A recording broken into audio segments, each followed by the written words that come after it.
से बात कर लेते हैं। बिल्कुल। क्या नाम है आप? मेरा नाम विकास मलिक है। जी, क्या करते हैं? मैं पढ़ रहा हूँ, पीएचडी कर रहा हूँ। पीएचडी कर रहे हैं। जी। चलिए किसी पढ़े लिखे व्यक्ति से बात हो पाई हमारी। विकास जी, तो आपने तमाम बातचीत सुनी, खेती किसानी की दिक्कतें जो है या हिंदू मुसलमान पे जो बात हो रही है, दंगे की बात होती है। आप पढ़ रहे हैं, आप पीएचडी कर रहे हैं, तो आप जैसे नौजवानों के बीच क्या माहौल है, क्या देख सोच रहे हैं? देखिए, माहौल ये है गांव में तो जो नौजवान हैं, मैं बहुत छोटे किसान परिवार में पैदा हुआ, पर पिछले 30 सालों में यहाँ की इनकम इतनी बढ़ी कि मेरे फादर 5 बीघे के किसान होते हुए भी मुझे दिल्ली में पढ़ा पाए, सारा खर्च दे पाए बिना किसी कर्ज के। उसके बाद अगली मैं बात करूँ कि एक टाइम पे मुजफ्फरनगर जो है पर कैपिटा इनकम में देश में नंबर 1 जिला रहा। आज टॉप 50 या टॉप 100 में भी उसका नंबर नहीं है। तो ये क्या हुआ पिछले 8 सालों में, इस पे सब लोग अब सोचने लगे। दूसरा मैं आपको बताऊं कि मैंने कुछ आरटीआई दाखिल की थी। आरटीआई मैंने दाखिल की कि सरकार बहुत दावे कर रही कि हमने इतनी नौकरियां दी, इतना रोज़गार मिला, इतनी सरकारी नौकरियां दी। पिछले 2 साल से कोरोना का टाइम चल रहा है, महामारी है, सबको पता है। मैंने एक आरटीआई दाखिल की कि आप ये बताइए कि उत्तर प्रदेश में पिछले 5 साल में कितने डॉक्टरों को आपने रिक्रूट किया।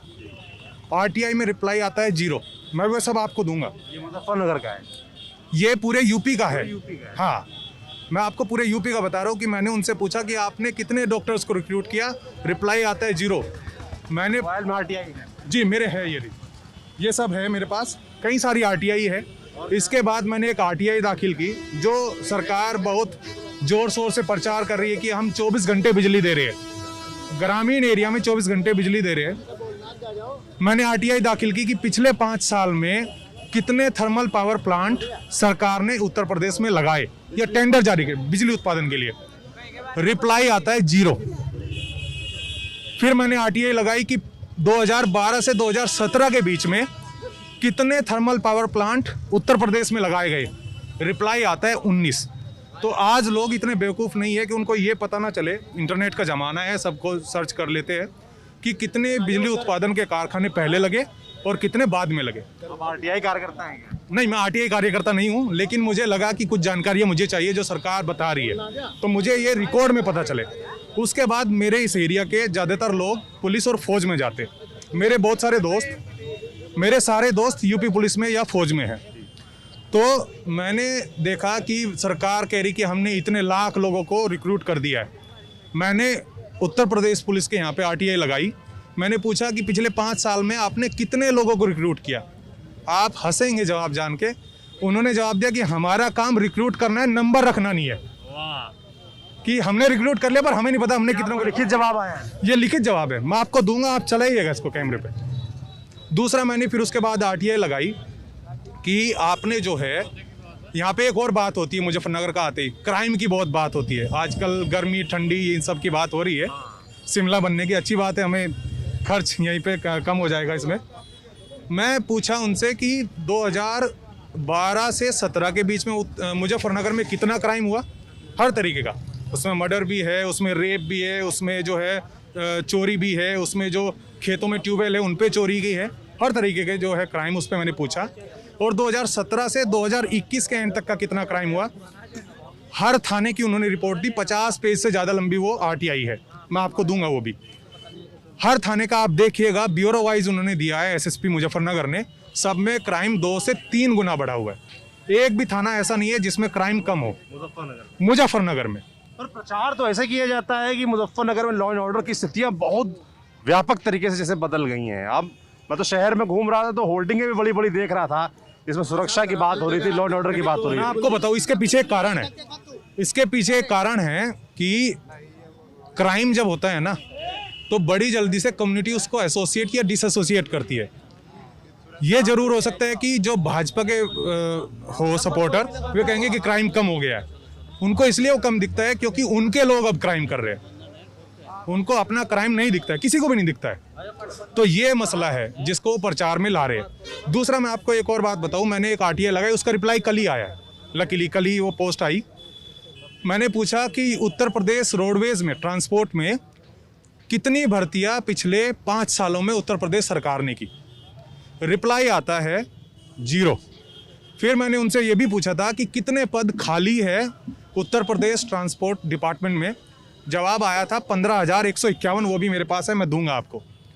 और फिर उन्होंने एक रिप्लाई और दिया कि 587 लोगों को, आश्रितों को जरूर भर्ती किया गया है जिनकी डेथ हो गई थी काम करते हुए यूपी रोडवेज में।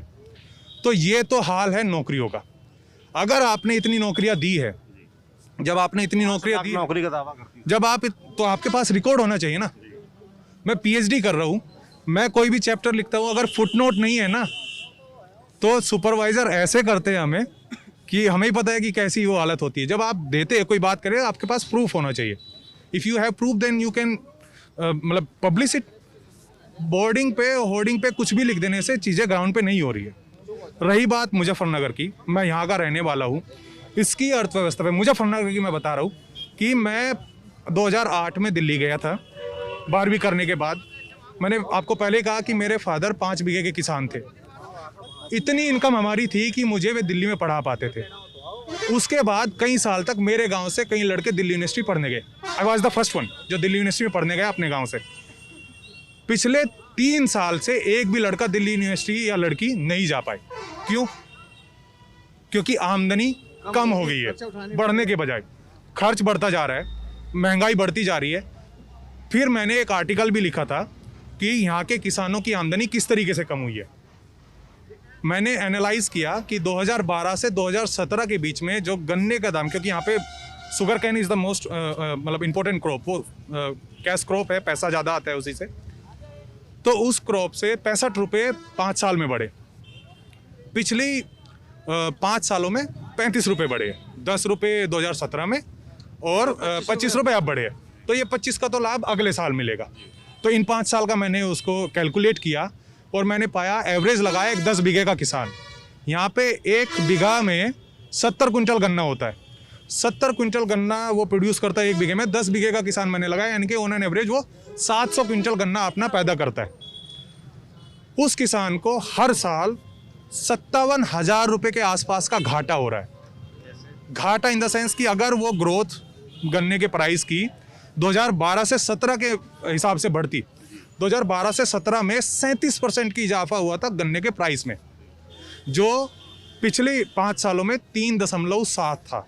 और महंगाई दवाई पे अब जरूर जो 25 रुपए बढ़े हैं तो ये आएगा अगले साल के, इसमें हम इसको कर सकते इस हैं। तरीके से 12-17 के बीच गन्ने के दाम बढ़े थे, हाँ। उसी तरीके से अगर 17 से 22 बढ़े होते तो आज 57,000 रुपए ज्यादा किसान को मिले। हर साल मिलते, हर साल एक किसान के यहाँ और पे। बीच में महंगाई उससे भी दो गुनी बढ़ी है। क्या नाम है?